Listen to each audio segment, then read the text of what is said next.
Oh, Dieu te visitera, mon frère.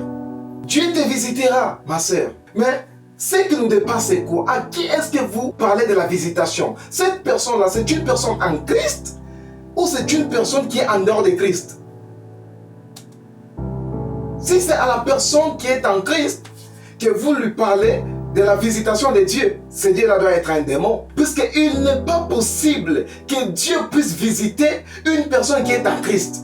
Puisque 1 Jean, chapitre 4, le verset 15, nous dit quoi? C'est lui qui déclare publiquement que Jésus-Christ est le Fils de Dieu. Dieu demeure en lui et lui demeure en Dieu. L'œuvre de la croix a changé l'adresse d'habitation de Dieu. Il n'y a pas un Dieu qui existe en dehors de l'homme régénéré. Celui-là doit être un démon. Si Dieu existe, Dieu vit dans la personne régénérée, née de nouveau en Jésus-Christ. C'est ça le témoignage de la Bible.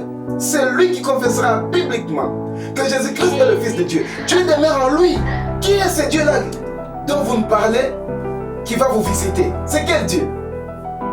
Alors que nous savons tous, là où il y a la cohabitation, il n'y a pas la visitation. Et depuis quand le propriétaire d'une maison peut devenir un visiteur? Nous sommes le temple de Dieu. Dieu a choisi de tabernacler en nous. Il faut avoir cette conscience qu'il n'y a pas de Dieu qui existe en dehors de toi en tant qu'un chrétien. Si Dieu existe, Dieu vit en toi. Il n'y a pas de prière qui quitte la terre vers le ciel.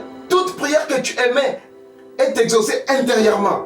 C'est ça la conscience d'un enfant de Dieu. Cette notion-là de visitation, ce ne sont pas des choses qui sont bibliques. C'est raisonné sous la dispensation de la loi mosaïque. Puisque dans la loi mosaïque, la Bible dit, la loi est bonne pourvu qu'on en fasse usage. Mais elle n'a pas été donnée pour des justes, pour des rebelles, pour des tels. On donne des qualifications à 1 Timothée 1,9. Puisque Dieu n'a pas cohabité avec Israël. Voilà, il y avait cette forme de pensée de quelqu'un qui peut émettre la prière, qui quitte la terre vers le ciel. Mais aujourd'hui, en Jésus-Christ, Dieu a choisi de tabernacler dans l'homme qui a accepté Jésus-Christ comme étant le Seigneur ainsi que le sauveur personnel de sa vie. Ne pensez pas que Dieu habite en dehors de vous. Si tu es né de nouveau, Dieu habite en toi. C'est pourquoi toute prière que tu émettras, Dieu va entendre, car il n'est pas loin de toi. Il est en toi. Telle est la conscience d'un homme régénéré.